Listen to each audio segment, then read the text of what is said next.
Agradecemos mucho su asistencia y el interés por este tema. Queremos contarles un poco de cómo surgió la idea del acompañamiento terapéutico para personas que están en cuidados paliativos a raíz de una experiencia que tuvimos. Entonces vamos a empezar. ¿Alguno de ustedes sabe qué es el cuidado paliativo? ¿Tiene idea de qué son los cuidados paliativos? ¿Ninguno? El paliativo es algo que no cura, pero bueno, trata de contener los síntomas o tratar de mejorar la situación de la persona, pero no es algo que la cura. Eso es lo que la idea que yo tengo. Bueno, para los que no saben, tenemos que las sienten las compañeras. Bueno, como estábamos diciéndoles, está bien lo que dijo la señora. Primero que todo, los cuidados paliativos se prestan a todas aquellas personas que están pasando por una etapa difícil de su enfermedad, que es la fase terminal.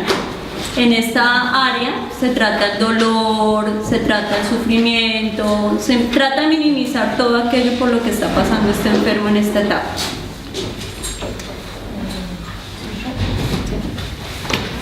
Lo fundamental al acompañamiento sería llegar al contacto con el paciente, establecer una relación y una transferencia con el paciente, focalizar la situación. Es decir, el paciente está en un estado de desesperación o de abandono, porque muchas veces llegan al médico, les comunica que es cuidado paliativo, que en realidad es como tratamiento del dolor y solamente es alargar la espera de la muerte. Entonces es como, bueno, ante esa noticia, ¿cómo llegan? Si se sienten totalmente abandonados, como que no saben qué hacer, o si tienen la situación de decir, bueno, ya está, no lucho, me quedo, no hago nada, no quiero el tratamiento, y se quedan esperando que llegue el momento. Entonces ahí el acompañante medio que tiene que prestar su apoyo y tratar de sacar a la persona de esa situación y darle mínimas actividades como para volver a conectar a esa persona con lo que le está pasando. Y no que se tire, bueno, al abandono y decir, bueno, me muero y ya está, no tener ningún tipo de conexión. Sino más bien es como volver a conectarlo con su vida y atravesar esta situación de la mejor manera posible y que llegue a la muerte, o sea, con todos los recursos necesarios para no sufrir y sentir un apoyo y tranquilo al saber que tuvo esa persona que lo ayudó a atravesar esa situación tanto a él como a la familia y ser un intermedio entre la relación del paciente con los médicos, los terapeutas y sentir, como decir, bueno, ¿qué hago? Muchas veces pasa esa situación de decir, aparte el acompañante también necesita tener un apoyo psicológico y necesita ir a un terapeuta para tratar a la persona, porque no todos estamos acostumbrados a lo que es ver a la persona morir y no es fácil porque también hay personas, es decir, cómo tratar la muerte y no por una decisión del acompañante, bueno, por ejemplo, yo puedo pensar, no, yo la lucho hasta el final y capaz el paciente no tiene ganas, ya no necesita y ya lo único que quiere es, bueno, despedirse y ir en paz y tranquilo y no por eso la acompañante tiene que impulsar, bueno, no, vamos, seguirla. En algunos casos sí, pero en otros no, eso lo va a depender del paciente y es lo que lo va a ir determinando el acompañamiento. O sea, el acompañamiento se basa en lo que el paciente desea. Si el paciente desea progresar o si desea quedarse en esa situación, hay que tratar de sacarlo, pero no obligarlo a que viva una vida que no quiere. O recibir determinado tratamiento que ya no necesita o que no ya está. Porque muchas veces pasa eso, que los médicos dicen, no, vamos con una nueva quimioterapia, un nuevo tratamiento, y ellos ya está, se cansaron, no tienen más ganas. Porque aparte son pacientes que sufrieron muchos años, o sea, pasan por demasiados tratamientos, por demasiado dolor, hasta que llega un punto que ya el cuerpo y la mente dice basta. Entonces ahí el acompañante tiene que apoyar esa decisión y comunicárselo tanto a la familia como a los médicos, a la decisión que es del paciente. porque muchas veces el paciente tomó la decisión, pero la familia es la que lo impulsa y medio que lo obliga a que siga luchando por algo que él ya decidió no hacerlo. Pero también esto ya es cuando hay un diagnóstico terminal, ¿no? No Sí, claro. hay posibilidad de... El cuidado paliativo ya es diagnóstico terminal y no hay posibilidad de... O sea, lo único que se puede hacer en el cuidado paliativo es ayudar a minimizar el dolor del enfermo. Y el apoyo emocional, el apoyo a su familia, tanto a él como a su familia. Más que nada prepararlo hacia lo que es la muerte, ¿no? Porque muchas veces llegan, como hay una experiencia en la que capaz llegan a decir, bueno, llegas al cuidado paliativo y la persona no tiene ni idea de lo que es y capaz piensa que es una terapia alternativa y cuando en realidad es darle un tratamiento para, bueno, no sufras. Y lo mandan muchas veces a su casa o están en una institución y capaz la familia está totalmente desconectada y no tiene ni idea de lo que es la nueva situación del paciente. Porque muchos pacientes vienen desde lejos, vienen solos, no vienen con toda la familia. Hay casos que nosotros, lo que nos llamó a la experiencia esta de acompañamiento fue, como decir, venían desde otras provincias a la capital y venían solos muchas veces o venían con un solo familiar, que ese familiar capaz también se tenía que volver a su rutina y no podía acompañarlo en todas las situaciones. Entonces ahí es como que el acompañamiento serviría para ayudar a esa persona a pasar por ese momento. O sea que el médico a veces no es tan claro y le explica al paciente lo que es un cuidado paliativo. Claro. Que va a pasar Ahí es donde yo les voy a contar, para que ustedes entiendan. Yo soy arteterapeuta. Tuve la fortuna de hacer mis prácticas de arteterapia en el Hospital Oncológico de Oncología, el Instituto de Oncología Ángel Rofo, acá en Argentina, en Buenos Aires. Allá vienen pacientes de provincia con diferentes tipos de cáncer, todos cáncer terminal. De la edad de 18 años hasta los 80 años, diferentes edades. En el pasillo generalmente se sientan los pacientes a esperar a que los atiendan el médico, el psicólogo, el terapeuta, todos los que están prestando el servicio en ese pasillo, en el cuidados paliativos. Se sentaban las personas, muchas de ellas llegaban por primera vez y tenían totalmente desconocido por qué llegaban ahí. No sabían por qué el médico los había mandado ahí. ¿Por qué estoy aquí? ¿Qué es esto? Entonces ahí es donde empezamos a hacer nuestro primer cuestionamiento con Noel. Aquí es donde debe surgir un acompañante terapéutico donde preste el apoyo en cuidados paliativos y sepa explicarle al enfermo por qué es que están recurriendo a este lugar. En mi caso yo pensaba, ¿cómo le digo a un paciente esto? Entonces yo decía, mire, este es un lugar donde usted viene a que le colaboren y le ayuden, le presten un servicio en esta etapa tan difícil de su enfermedad. Venía gente de provincia, llegaban solos, muchos casos venían solos, sin ningún otro familiar porque su esposo o su esposa tenían que seguir trabajando, tenían que cuidar a sus hijos. Llegaban los abuelitos, la pareja de abuelitos, imagínense, una abuelita y un abuelito que mandaban a cuidados paliativos, no tenían la menor idea por qué estaban ahí. Y el abuelito ocupándose de la abuelita que está sintiendo dolor y eso. También ahí es donde tenía que recurrir la ayuda del acompañante terapéutico. ¿No es así? Sí. Un caso en especial, llegó una paciente llamada Carolina, muy angustiada, no sabía por qué había llegado ahí. Tuvo que afrontar completamente sola su enfermedad, su tratamiento, no tenía la compañía de nadie. Su angustia de que porque sus hijos estaban en provincia, estaban solitos. La idea era traérselos acá a Capital, al hotel donde ella estaba, poder compartir con ellos. No había nadie que le prestara ayuda excepto el momento en que ella entraba donde la psicóloga, donde el médico, que lo eran 15 minutos porque eso era muchos pacientes en el día. Yo trabajaba los lunes, habían 50, 60 pacientes. Entonces Eran largas esperas que les tocaba completamente solos. Entonces ella me contaba, me decía, yo tengo angustia porque tengo mis hijos que son pequeños, solos allá en mi casa, me gustaría traerlos. A los 15 días, totalmente esa idea se le derrumbó a ella, porque le dieron la noticia de que ya no había nada más que hacer por ella, que por eso era que ella estaba en cuidados paliativos. Entonces ya cambió totalmente su forma de ver, de que quería traer sus hijos acá, a pensar de que qué voy a hacer con mis hijos cuando yo me muera.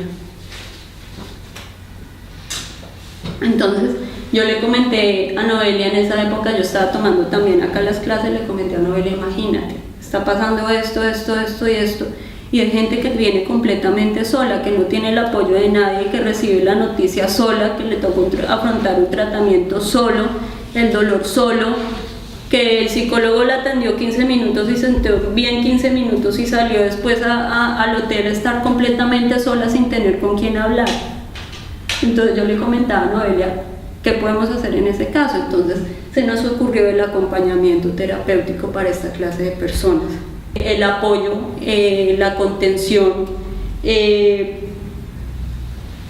un soporte completamente integral por parte del acompañante terapéutico, donde ellos tuvieran el ser, el ente, ahí que estuvieran completamente afrontando junto a él su enfermedad, ya que no tenía nadie más a su lado. Entonces, aquí yo traje unas fotos. Este es el pasillo, nosotros hacíamos arteterapia, entonces los pacientes iban, se sentaban, nosotros les dábamos una consigna, ellos empezaban a trabajar con la consigna, pero en medio de eso nosotros hacíamos un acompañamiento terapéutico. ¿Por qué? Porque ellos pueda que en el momento no trabajaran, pero tenían de qué manera desahogarse, contarnos su sufrimiento. Esta era una paciente de apenas 35 años, con cáncer de pulmones, empezó de mama, pulmones y ya le hizo metástasis. Su preocupación era, ¿con quién voy a dejar a mis hijos? Tienen a sus abuelos, pero los abuelos no trabajan, ¿con qué van a sostener a mis hijos? Entonces ahí tenían una manera de desahogarse y poder contar sus angustias, de poder comunicar todo eso que tenían por dentro y que les aquejaban. Entonces aquí fue donde empezamos con Noelia a desglosar y a investigar y hacernos todas las preguntas de cómo podíamos nosotros los acompañantes terapéuticos colaborarle a las personas. Entonces aquí ya Noelia... Sí, o sea, sin intervenir y siempre ocupando el lugar del acompañante, no ser amigo de la persona y tener siempre esa distancia que es acompañante-paciente. Pues sino que llega una situación en que está bien, es una persona que sufre, pero no es familiar ni parte de nuestra vida. Compartimos una porción de la vida de ellos. Entonces, por eso siempre se recomienda que el acompañante vaya a una terapia para tratar su propia psiquis y que esta situación no lo confronte con su propia muerte o que no tenga conflictos ante las personas, ante el paciente que está sufriendo. Aparte siempre de ser el comunicador de lo que la persona desea. Porque si la persona desea volverse a su casa y no tratarse más, entonces tiene que, presentarse ante el médico y decir, mira, surge tal situación, el paciente ya no quiere, no necesita, no le hace falta, solo quiere irse a su casa a descansar, a morir en paz, porque es también un derecho el morir en paz. No porque seamos seres humanos, un médico o una psicóloga o un mismo acompañante terapéutico no nos pueden conectar a una máquina y decir, sos un ser humano, tenés que seguir viviendo. Hay que apoyar a la muerte digna de esa persona, a respetar la voluntad de esa persona y me cansé, ya no quiero sufrir más. Aparte de todo un tratamiento es uno que es costoso, muy desgastante, porque está bien, la quimioterapia te ayuda, pero también te termina destruyendo un montón de síntomas, aparte te curan aparte, pero te termina destrozando otra, que vos decís, ¿me sirve? ¿No me sirve? Entonces las personas más que nada, cuando llegan al paliativo, te doy un ejemplo, te doy morfina, tratamos el dolor y andar tranquilo, andar en paz, y el acompañante tiene que preparar también al paciente para la llegada de la muerte, y que el paciente decida cómo quiere hacer su despedida, con quién se quiere despedir, cómo tiene que ser la situación, preparar para que el paciente diga, bueno, por eso hay técnicas como la aromaterapia, o sea, ejercicios de relajación, para que el paciente, bueno, diga, bueno, me preparo, me siento y me pongo a ver qué es lo que hago, me quedan 15 días de vida, no sé, me queda un mes, bueno, hago pequeños objetivos para que el paciente pueda disfrutar esos últimos días que le queda y que no sufra y que sienta o sea, que se pueda despedir de los seres queridos y decir, bueno, me puedo ir en paz porque sé que cumplí una etapa y que me quedo tranquilo de que, no sé, un ejemplo, mis hijos tengan la ayuda y el apoyo necesario y que los dejé bien, que no los dejé desamparados y que les expliqué la situación, porque muchas veces, como cuenta Marce, son mamás que tienen nenes muy chiquititos y cómo le explicas a un nene de 2, 3, 4 años que la mamá se va a morir y que necesita descansar. Entonces también preparar a esa madre que está pasando por esta situación para que se pueda despedir del hijo, es decir, no te voy a abandonar, o sea, me voy, pero voy a estar siempre con vos, y también sentirse cómoda ella con quién deja esa criatura. Les aclaro una cosa, no sin olvidar de que esto es un trabajo, el acompañante terapéutico es un trabajo conjunto con el psicólogo, ¿no? Entonces uno va a estar trabajando junto al psicólogo en esta situación de la transición de la vida a la muerte, ¿no? Que eso, claro.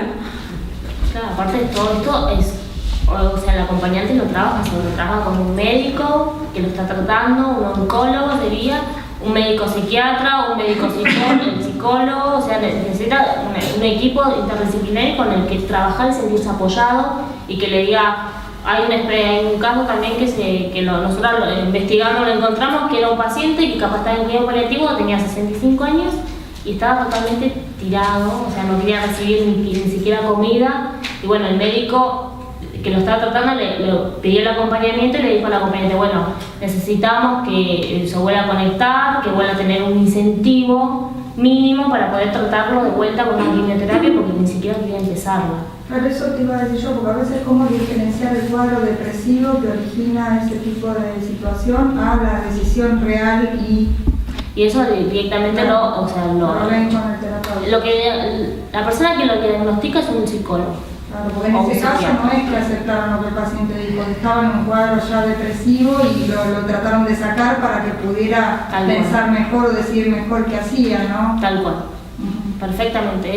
Por eso nosotros no podemos trabajar solos porque, bueno, yo estoy estudiando psicología y puedo interpretar como acompañante terapéutico determinadas situaciones de la personalidad y la psiquis de la persona, pero si una persona que no estudia psicología no puede como acompañante deducir lo que a la otra persona le está pasando, si está pasando por una depresión o si realmente la decisión de decir, bueno, me cansé.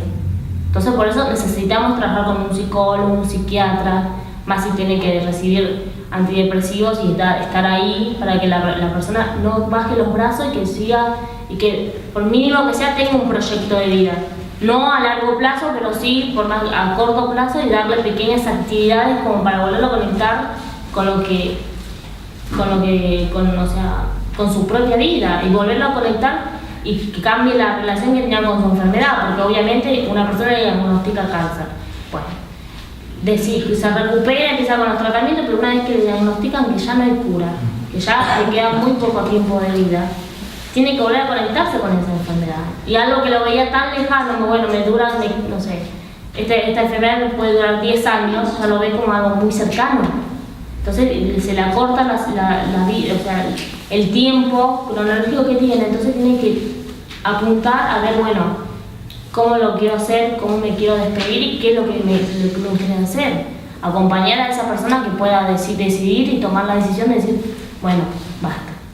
No estoy, o sea, que el psicólogo diga, bueno, no está depresivo, que te diga, mira, y decir, bueno, ya está.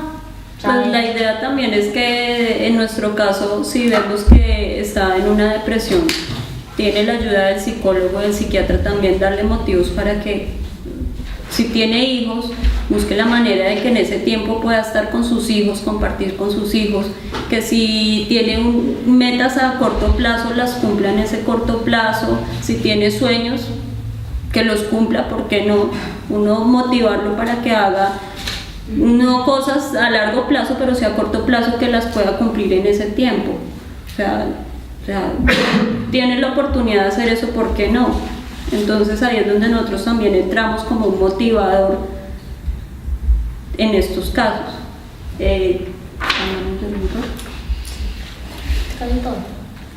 Nosotros a raíz de esto creamos una serie de roles del acompañante terapéutico que debe tener con el paciente terminal. Entonces, bueno, lo primero que hay que diferenciar es que no somos enfermeros, no tenemos el rol de enfermeros, sino que tenemos el rol de acompañantes, de apoyo, que ni siquiera es tampoco el apoyo familiar, porque ya eso es otra cuestión que también hay que trabajar con la familia, porque muchas veces la familia pierde la conexión con esa persona y no puede verlo como persona, sino lo termina viendo como alguien que se está muriendo y no puede tener esa conexión que tenía como anteriormente a la enfermedad. Entonces, volver a establecer con la familia la relación que el paciente tenía anteriormente, porque muchas veces el paciente se siente abandonado por la familia porque la familia sabe que tiene una enfermedad que no tiene cura.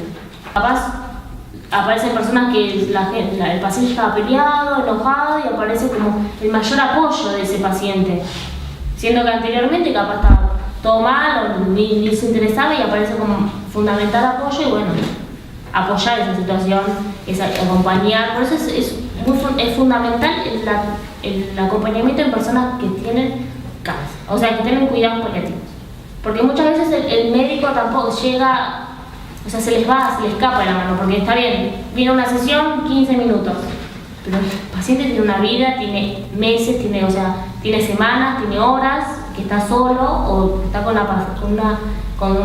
puede ser el caso de la pareja o la familia, que no sabe cómo solucionar la angustia de la otra persona, cómo sacarle un estado angustiante. Si el paciente quiere llorar todo el día, capaz viene el acompañante, le hace 2 o 3 intervenciones y la persona sale totalmente y cambia en la posición en la que estaba. También referente a esto, tenemos que tener en cuenta que también nosotros tenemos que ser acompañantes para la familia, ¿no? Porque la familia también está pasando por un momento muy difícil, porque no es fácil ver morir a un ser querido, y pueda que ellos como en algunos casos se desconecten completamente de esa persona que está muriendo, como también estén sufriendo. Entonces, apoyarlos, darle contención, escucharlos, porque ellos a veces ante el enfermo muestran la cara pero por dentro están sufriendo mucho. Entonces también nosotros ahí también podemos hacer el acompañamiento, escuchándolos, apoyándolos. La escucha es muy importante en este caso. Aunque no lo crean, es una terapia muy grande poder conversar con alguien y descargar todo ese sufrimiento y angustia que uno tiene. Entonces eso también, el apoyo a la familia, tanto al enfermo, es clave en esto.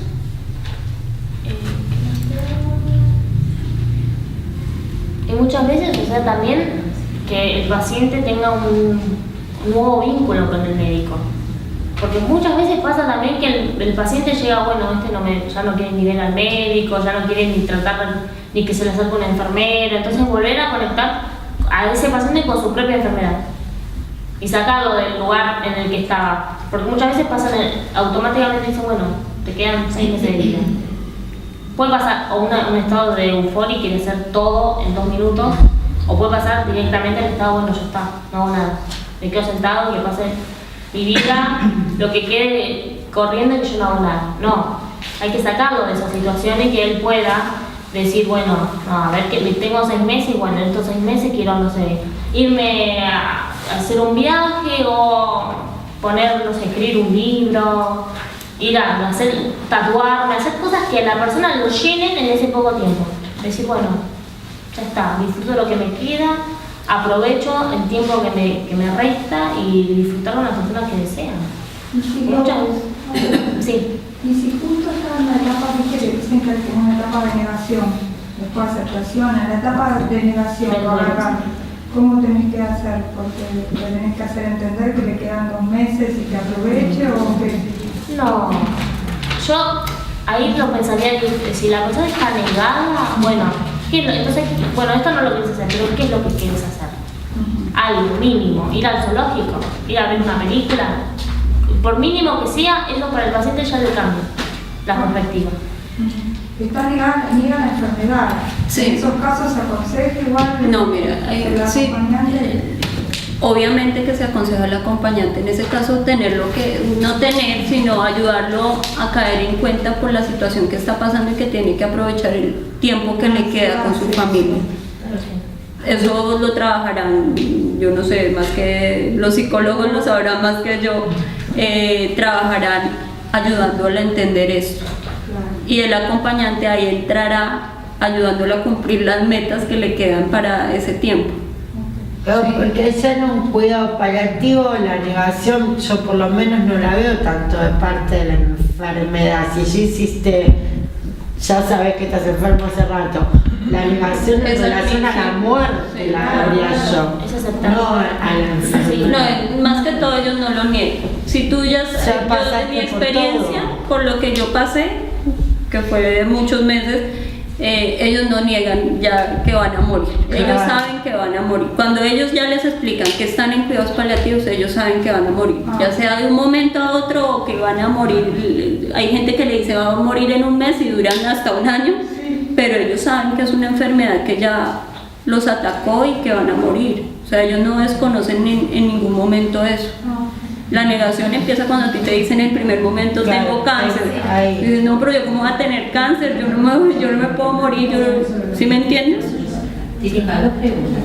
La primera es, ¿en qué momento de la etapa aparece el acompañamiento terapéutico oncológico en el proceso de lo que es la enfermedad? Porque hay algunas enfermedades oncológicas que pueden, como te dice el oncólogo, te dice, bueno, puede estar un año o en 3 meses se liquida la enfermedad, porque es terminal. Claro. ¿En qué momento en esa etapa aparece el AT y después, cuando estamos en el final de la enfermedad, cuando ya la morfina no le hace efecto y lo ves al paciente llorando desconsoladamente porque ya no la morfina ya quedó atrás, ¿cómo se lo contiene a ese paciente terminal? El acompañante terapéutico lo determina un médico, psicólogo. Es él, el que viene, se comunica con vos y dice, mira, tengo un tal paciente, tengo la historia clínica, fíjate qué puedes hacer. Porque, francamente es eso. Te dicen, bueno, el paciente necesita esto y necesita que cumpla determinados objetivos. El psicólogo dice, bueno, estamos tratando, en la última sesión tratamos el tema de él ante la muerte. Y se me planteó determinadas cosas. Bueno, vos con ese material, ¿qué es lo que vos podés plantear para que él, en base a lo que te dijo la psicóloga, lo podés conectar y decir, bueno, hacer una intervención y decir, bueno, ¿sabes qué? Lo vi a la otra sesión me comentó que con vos, no sé, fue al cine y se quiso ver, no sé, una película X y que después, bueno, se quedó con ganas de ver la segunda parte. El que lo determina es el oncólogo. Claro, el oncólogo te manda al psicólogo y de ahí te manda el acompañamiento terapéutico. Claro. El psicólogo es el psiquiatra, son los que lo remiten al acompañamiento. Y en cuanto al dolor, yo ahí nuevamente hablo de la experiencia propia. Llegaban pacientes con mucho dolor. En un caso llegó una abuelita completamente. Llegaban los pacientes, yo les cuento, sentados de esta manera, completamente pálidos del dolor. Ahí es donde yo digo, entran las terapias alternativas. En mi caso, yo trabajé por medio de la arteterapia. Los poníamos a trabajar 5 minutos después, sin mentirles, estaban sentados así. El dolor se les había olvidado completamente. No tenían morfina, no les estaban colocando morfina. Se distraían. Métodos así, musicoterapia, arteterapia. Nosotros los acompañantes tenemos muchos modos de trabajo con que nos podamos colaborar. Siempre se lo saca del estado de crisis de dolor al paciente, el AT siempre lo puede sacar de ese estado, porque yo he estado con una paciente oncológica que yo la he visto llorar y no había música, no había charla, no había forma de que saliera de su estado de esa crisis de dolor, que ni la morfina, venía el enfermero a la casa, le aplicaba la morfina y le decía, ya no le puedo dar más nada. Sí, yo entiendo. ¿Cómo se hace para sacar a ese paciente de ese estado? Ahí también puede intervenir el psicólogo, porque muchas veces la Estamos persona... hablando ya en los últimos días, terminal. Lo mismo, existen experiencia propia, terapias alternativas. Tú en ese caso puedes utilizar, si no se puede mover ya, porque me imagino que es un paciente que ya no se puede mover, terapias de relajación. Tú colocarle música, una música, contarle una historia, ayudarlo a que no sé si ustedes utilicen esta palabra, ensimismen en eso, en ese dolor, sino que puedan salir de eso de alguna manera, jalarlo. Claro, porque por lo general te gritan, te dicen, Pero por favor. también hay que tener en cuenta una cosa, no siempre va a dar todos los resultados 100%. Sí, estamos hablando de casos ideales. Una enfermedad terminal, de dolores muy profundos, que a veces ni la morfina, que es lo más fuerte. Sí, no, por eso es a donde yo voy, pues ya no hay.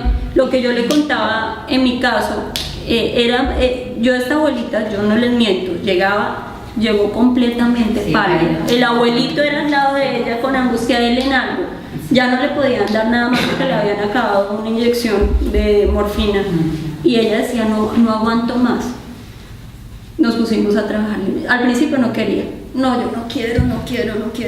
Entonces, no, venga, trabaja. La motivación. Nosotros sabemos que hacer entes motivadores. Ay, venga, mire tan chévere, mire, los otros están trabajando, venga. Ya empezó a trabajar. Se empezó a reincorporar. A los 5 minutos ya no se acordaba. Pueda que haya sido la morfina, pueda que no le haya funcionado, pueda que no. Pero totalmente se olvidó de que estaba en ese dolor 5 minutos antes, ¿sí me entienden? Yo lo que quería contar a modo particular, mi mamá es paciente oncológica. A mi mamá ni la morfina la calmaba. O sea, llegó un punto en el cual, al no calmarle la morfina del dolor, qué tipo de predisposición, tanto física como mental, puede tener un paciente oncológico con la angustia de la enfermedad y del dolor y de los porqués y la negación y la no aceptación.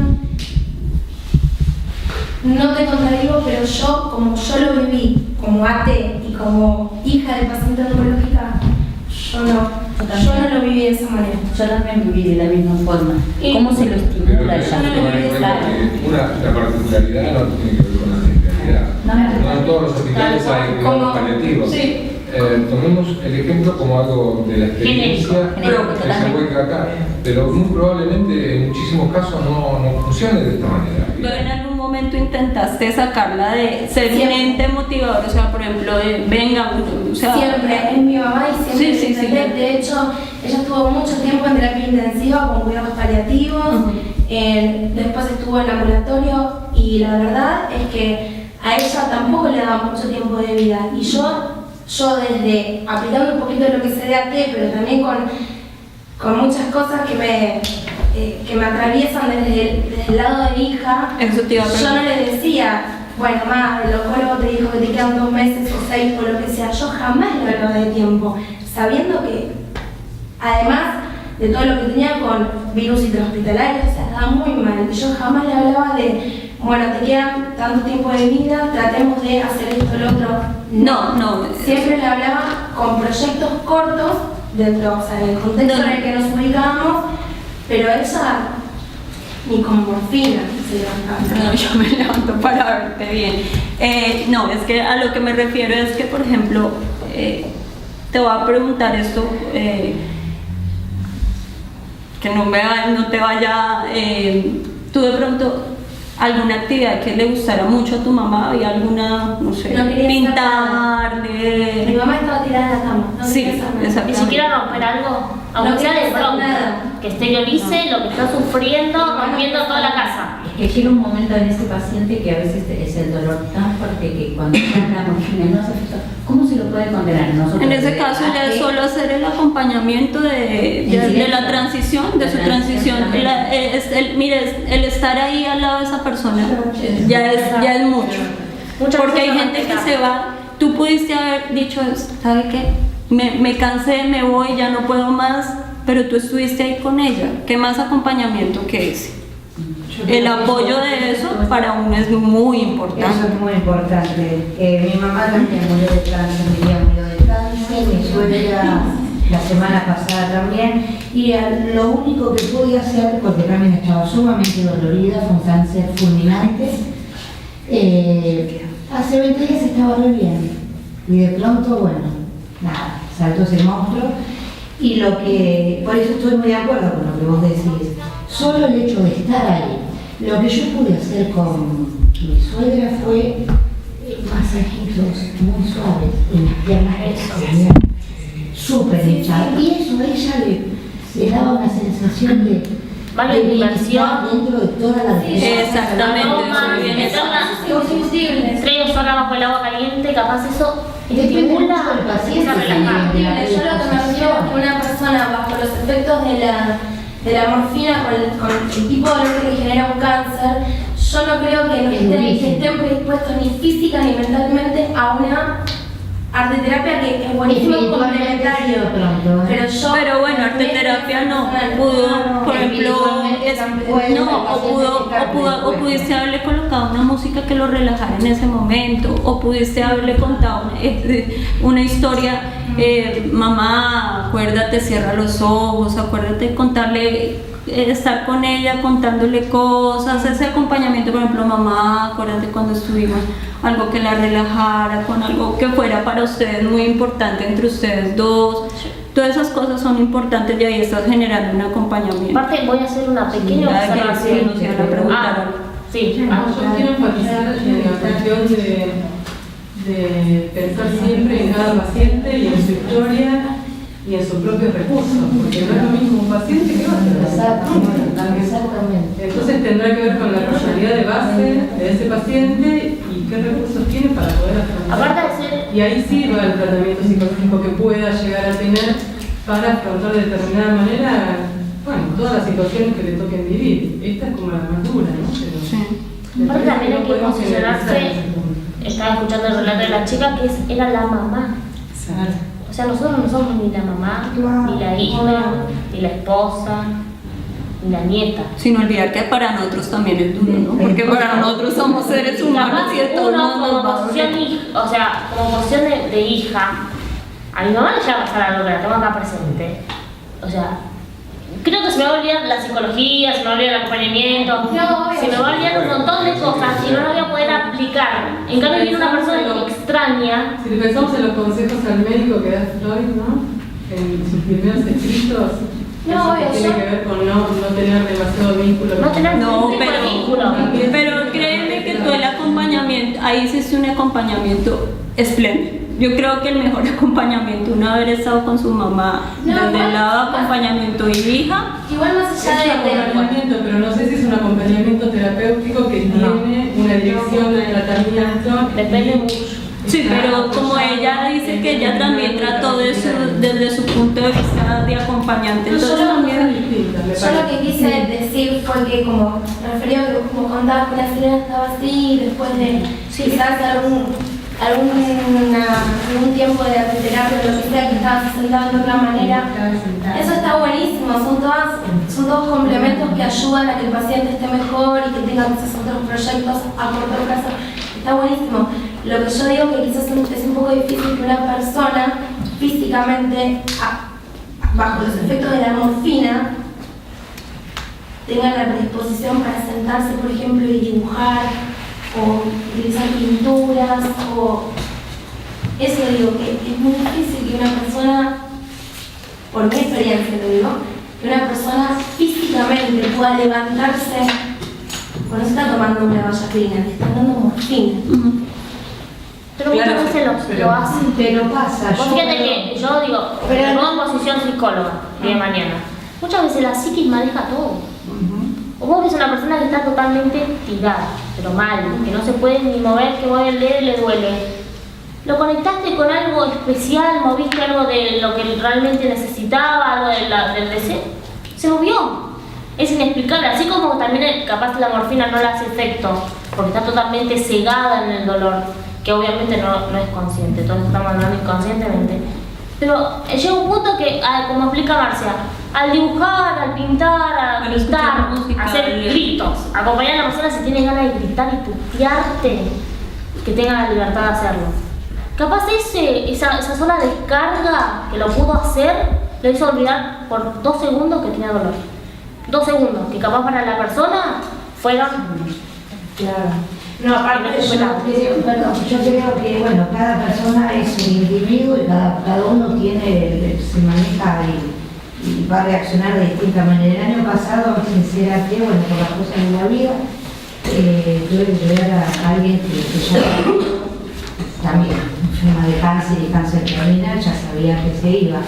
Y ella, hasta el último momento mal, aplicándole morfina constantemente, su esposo.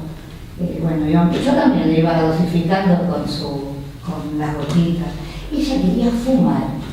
Le importaba un bledo, ya era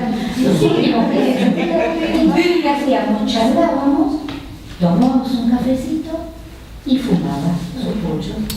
Y ya, al otro, me acuerdo cuando me fui, me dice, bueno, anda a descansar. Y yo le dije, yo sentía que ya era la despedida.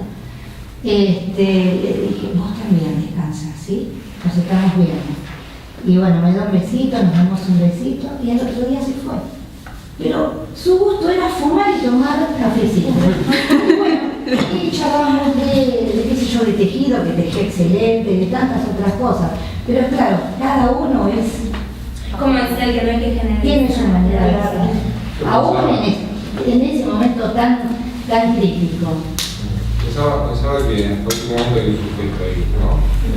Y en ese lugar es donde está también, obviamente, la subjetividad y la particularidad de cada uno. Poder pescar eso y registrar ese lugar y llevarlo a hacer, justamente la palabra se aplica muy bien en lo que ustedes hacen al trabajo del acompañante. Es acompañar, ahí no hay que curarlo, no hay que salvarlo, no hay que mejorarle nada, simplemente es acompañar en un momento. Después la medicina o lo que se pueda dar paliativo hará más suave este tránsito, pero el apoyo que dan ustedes al sujeto, a la persona, en tanto persona hasta el último momento el que le da el acompañamiento, es, creo que una contribución una parte muy importante de una buena muerte, podríamos decirle, ¿no? Exactamente. Tiene su derecho. Aunque suene feo. Nosotros capaz no tenemos no decidimos nacer, por así decirlo, no es que decir, bueno, hoy decido nacer, pero podemos decir, bueno, hoy decido morirme, basta. Hasta acá dije, hoy ya está, basta. O sea, ahí el papel del acompañante es disfrutar, bueno, ¿cómo lo querés hacer? ¿De quién quieres despedirte? ¿Cómo querés estar en esa situación? Preparar a esa persona para que ese último instante esté acompañado. Por más que sea un silencio, por más que estés como está ella ahí, o sea, estar. Que no sea una persona capaz, bueno, si es un familiar está angustiado, está llorando, no te vayas. El acompañante no le va a decir, no te vayas. ¿Qué necesitas para irte?